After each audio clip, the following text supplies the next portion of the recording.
My dear friends, నమస్తే. Welcome back to our channel ACS spoken English. ఈరోజు మన video 10వ తరగతికి సంబంధించి TET and DSC important bits అండి. అది కూడా మనము చాప్టర్ వైజ్ అయితే చూసుకుంటున్నాం. ఫస్ట్ లెసన్, సెకండ్ లెసన్ మనమైతే అప్లోడ్ చేశాము.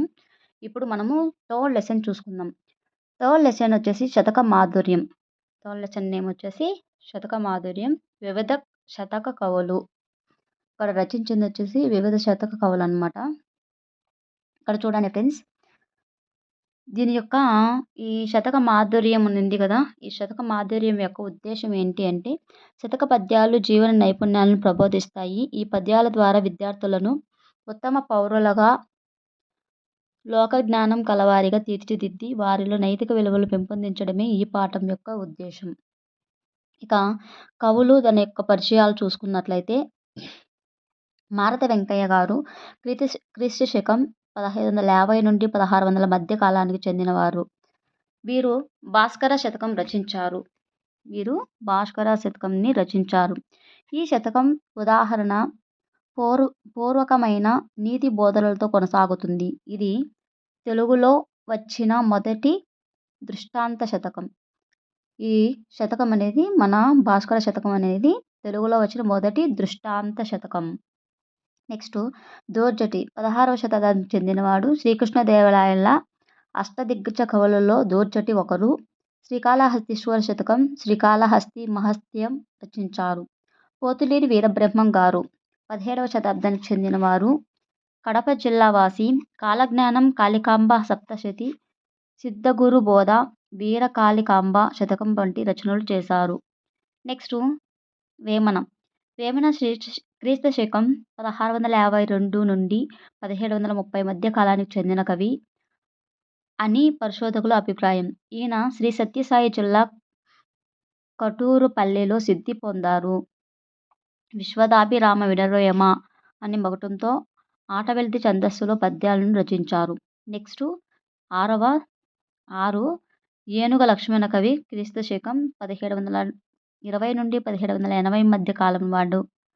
కాకినాడ జిల్లా పెద్దాడ గ్రామవాసి. భర్తృహరి సంస్కృతంలో రాసిన సుభాషిత త్రిశతిని సుభాషిత రత్నావళి పేరుతో తెలుగులోకి అనువదించారు. వీరు రామేశ్వర మహత్యం, విశ్వామిత్ర చరిత్ర, గంగా మహత్యం, రామవిలాసం వంటి రచనలు చేశారు. ఇది ఫ్రెండ్స్ కవి యొక్క రచనలు చూసుకున్నట్లయితే. ఇక పద్యాలు ప్రక్రియలో నెక్స్ట్ శ్రీమతి దార్ల సుందరీమణి. ఈమె 19వ శతాబ్దానికి చెందిన కవయిత్రి. పల్నాడు జిల్లాలోని చర్లగుడిపాడులో జన్మించారు. ఇక పల్నాడు జిల్లాలోని చర్లగుడిపాడులో జన్మించారు కదా. 1833లో భావలింగ శతకం రచించారు. త్రిపురనేని రామస్వామి చౌదరి. క్రీస్తు శకం 1837, 1943 కృష్ణా జిల్లా అంగళూరులో ఒక రైతు కుటుంబంలో జన్మించారు. కుప్పుస్వామి శతకం, సూతపురాణం, ఖూనీ, రాణా ప్రతాప్ వంటి రచనలు చేశారు. షేక్ మహ్మద్ హుస్సేన్ 20వ శతాబ్దానికి చెందిన కవి. ఏలూరు జిల్లా దొరసానిపాడు గ్రామంలో జన్మించారు.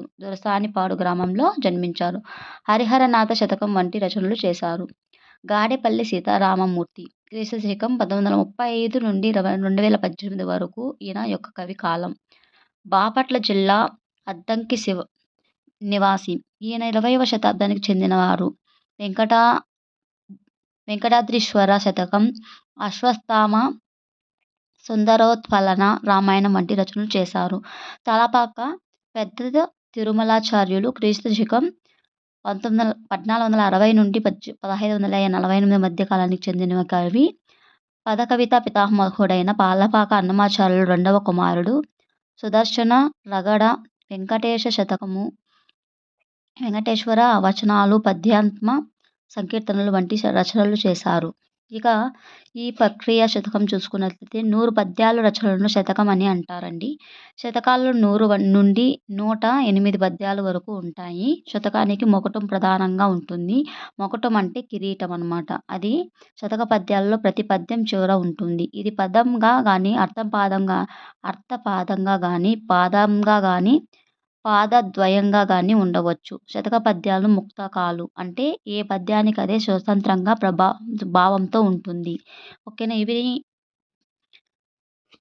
ఇది వచ్చేసి పద్యాలండి. ఇది మారద వెంకయ్య గారు రచించారు. జోర్జటి, పోతులూరి వీరబ్రహ్మం, వేమన, ఏనుగు లక్ష్మణ కవి, దార్ల సుందరీమణి, త్రిపురనేని రామసం చౌదరి, షేక్ మహమ్మద్ హుస్సేన్, గాడేపల్లి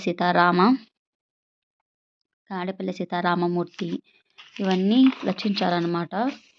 నెక్స్ట్ తాళ్ళపాక పెద్ద తిరుమలాచార్యులు గారు. వీళ్ళ గురించి మనం తెలుసుకున్నాం కదా. ఇక్కడ భావాలు చూసుకున్నట్లయితే ఈ విధంగా ఉన్నాయి. ఇవి చెప్పే అంత టైం అయితే లేదు నాకు. ఓకే, చూడండి ఈ విధంగా ఒకసారి చూసుకోండి ఫ్రెండ్స్. స్క్రీన్ షాట్ కావాలంటే తీసుకొని చదువుకోండి. చూడండి ఇక్కడ. నెక్స్ట్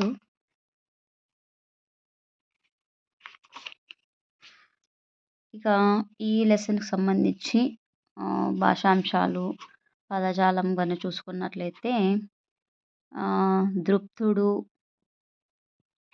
ఇవి చూడాలి ఫ్రెండ్స్. ఇక ఆన్సర్స్ అయితే నేను మళ్ళీ అప్లోడ్ చేస్తాను.